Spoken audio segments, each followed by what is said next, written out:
Clare Daly to move the amendment. Yeah, thanks, Ceann Comhairle. Minister, this is, in my opinion, a very urgent need to bring clarity to the situation whereby homes which are affected by pyrite were supposed to be exempt from the property tax, but the reality is, because of the mechanism used in order for people to achieve that exemption, it in effect means that they are unable to avail of it. Now, we're talking about people who own homes who are essentially valueless, people who can't sell their property, and I've only tabled this amendment after lengthy correspondence with both the Minister of the Environment, the Minister for Finance, and in fairness, in all of that correspondence, both departments have recognised that there is a serious anomaly here, that people whose houses have pyrite can't avail of their legitimate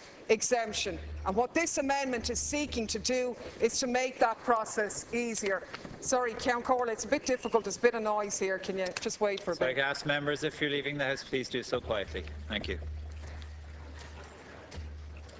And it's in light of the fact that the department has recognised the anomaly that I am pushing this here today.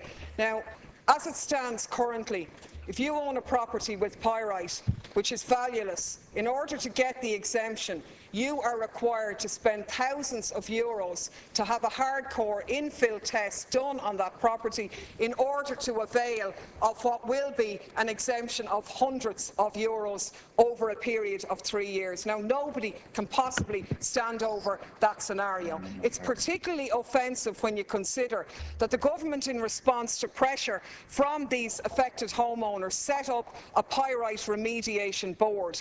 And the criteria for houses to be remediated under that state scheme does not require an underground infill hardcore test being carried out. So we have a ridiculous scenario where homes have been approved for remediation under the government scheme for pyrite, but they can't get their property tax exemption because no infill test was done. Now, that is frankly ludicrous, and there's an urgency in addressing it, because at the moment those homeowners are getting letters from Revenue, in some instances forcibly deducting that money from them, and in instances where an exemption has been given, taking that money back off them. And these are people whose backs are to the wall. It's a serious problem. Now, what I am proposing to do is to say, not that anybody can get it just for the sake of it, that a homeowner with pyrite has to show that they have a building condition assessment rating of 2 or 1+ progression, which means that they have significant damage in their property and either have been approved by the remediation board or be in an area which the remediation board is well aware that pyrite exists. Now, I think those two measures give the state adequate protection but make it easier for people to avail of that, and I'm really curious to see how the Minister could possibly stand over a situation where to save hundreds you have to spend thousands, and that's the way the Act is legislated at the moment. When I raised this in correspondence over the past number of months, I was initially told that the departments were looking at it, that the statutory instrument could be amended, but the last time I asked it, it was said the responsibility was the primary legislation, and that's why I'm pushing this amendment now. Thank you, Deputy Daly. Deputy McGrath. Thank you. Deputy McGrath. Deputy Murphy.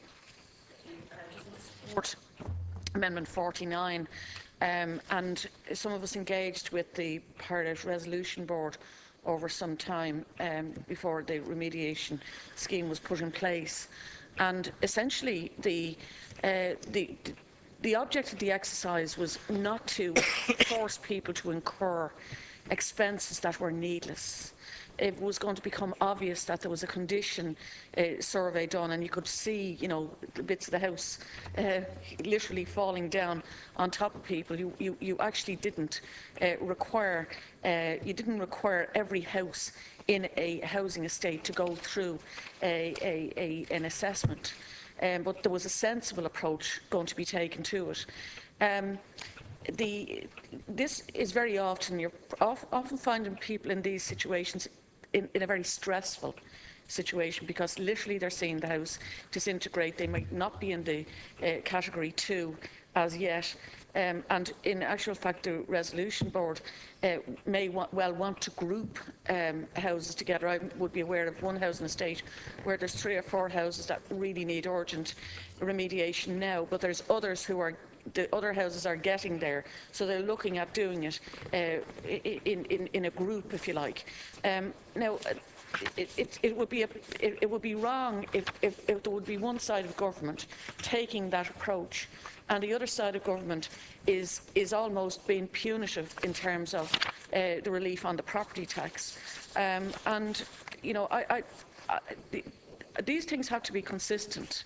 If you live in a housing estate where there's pyrite, there's a blight on that estate, and you'll find that the houses will be valueless, in that nobody will want to buy into them until the remediation has taken place. So I think it's really important that we don't put further pressure on people, and we don't make them jump through hoops or expend huge amounts of money that may not be necessary.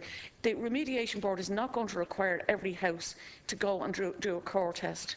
If one house has it and the next door looks like it's, you know, the damage is already in evidence, they're not going to require each and every one of them to do it, and that's what we've been told.